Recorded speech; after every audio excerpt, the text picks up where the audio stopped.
Okay, today we're gonna show you how to do smoked mac and cheese.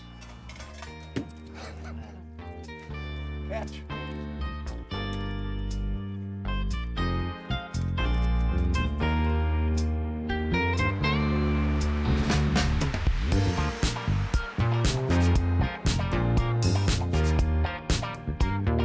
So, we're gonna make smoked mac and cheese today. We're gonna do it on Kyle's pellet smoker, which is gonna be really fun. And I have everything that we need here, which is, it looks like I'm doing a Publix commercial. Is that illegal to say, Publix? I don't know. If it is, just let us know. Rigatoni noodles, Boom. heavy whipping cream, extra sharp cheddar cheese, Monterey Jack cheese, Parmesan cheese. All the cheeses. And I'm gonna do all my own grating today. Oh. It's gonna be great. Was that a pun? Yeah, I'm sorry. I can give like a little bit of context for this mac and cheese. So I live in the Atlanta area. That's where I'm from, and so is Kyle. And so there is this mac and cheese recipe that's like gone down in infamy, the Dave Roberts mac and cheese recipe, and there are like a handful of different barbecue joints that you can go to in the area that make the same mac and cheese, and it's awesome. So it's not my recipe, it's just really good, and I want to show you how to do it. So first thing first is the cheese needs to be grated.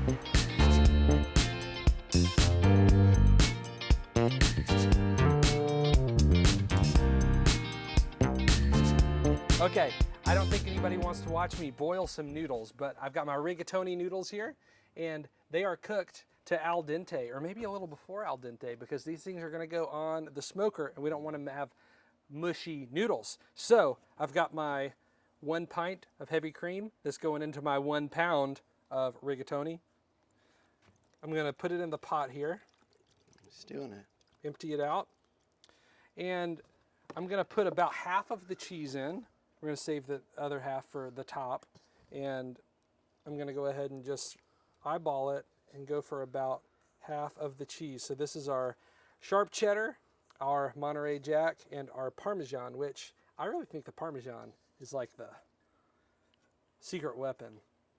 Adds the extra kind of tanginess or whatever Parmesan cheese does. Okay, that looks like about half to me. Got Kyle's Trusty spatula. spatula, and I'm just gonna mix it all up. And because the pot is still hot and the noodles are still hot, it's gonna melt all the cheese and the cream together. Great sound. Yeah. One last step, now that I've kind of got the cheeses mixed in, is I like to add some barbecue rub. And today we're gonna use Lane's Barbecue Spellbound. But something that's usually good on like chicken or pork is good. Something that's usually kind of red is good in this. Adds a little bit of color, a little bit of heat. And I'm just gonna put some in, and we're gonna eyeball this. So start with that, a few shakes. And when it looks like you can see some of the spice in there after you've mixed it all up, you know that you're in pretty good shape. I think we could use a little bit more. It really is the worst sound. It's not a good sound. All right, Spellbound. got some good shakes. I like this Spellbound. I had never had it before. Lane's Barbecue. He knows what he's up to. Send us some rubs. Send me some rubs. I think his name's Ryan. Ryan, No, this is a demand. it must be Lane. He's a nice guy. Yep. That looks awesome. So I'm gonna go ahead and transfer this into a cake pan. Why do they call it that? I'm not doing a cake, like a 9x13 pan. That's what we want this to go in. And it's gonna go on the smoker. So we'll go ahead and do that. Here we go. So we're gonna go straight into our pan here. Just like Nothing that. special. Only tip here is that if you see some of your rigatoni noodles that are like sticking straight up, you want to try to push them down. Like that guy right there, he's sticking up. Wait, I need That- to see. That one. People need to. Oh, there he is. Yeah. Get him. I'm gonna get them to lay down. Why is that? I think it kind of dries out when it's cooking. That looks good. So we're on to our very last step, which is the rest of the cheese mixture. Yeah, I see no vertical noodles there. Good. You want no vertical noodles.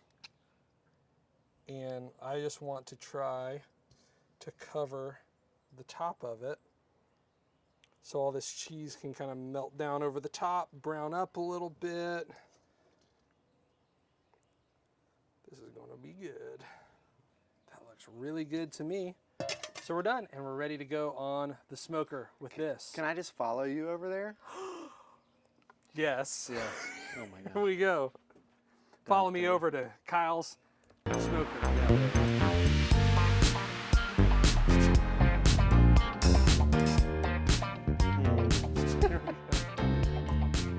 So fast, I can't keep up. Sorry. Okay.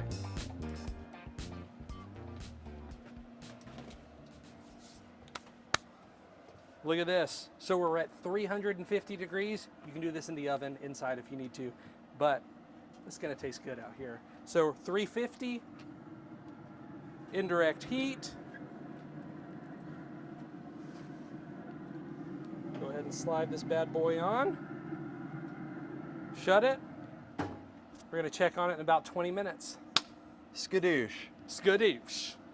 Our mac and cheese is done. It's been on the pellet grill for 30 minutes at 350, and it looks really, really good. So I'm gonna lift up the lid so you can see what it looks like. It's bubbly, oozy, it's starting to brown on top, but it's not burned. It's perfect.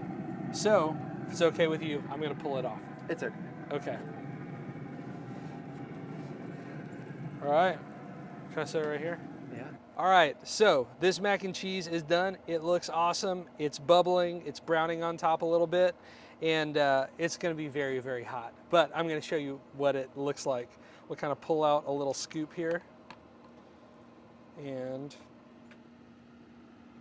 kind of get a look, but nice and oozy, gooey inside, a little bit of brown on the edges. This mac and cheese is gonna be amazing. And why not cook your mac and cheese outside on the grill? Because you can make your meat out there, pop this on the grill for 30 minutes, and you got a meal. So I hope you enjoy mac and cheese outside on the grill. And that's all you need to cook your mac and cheese.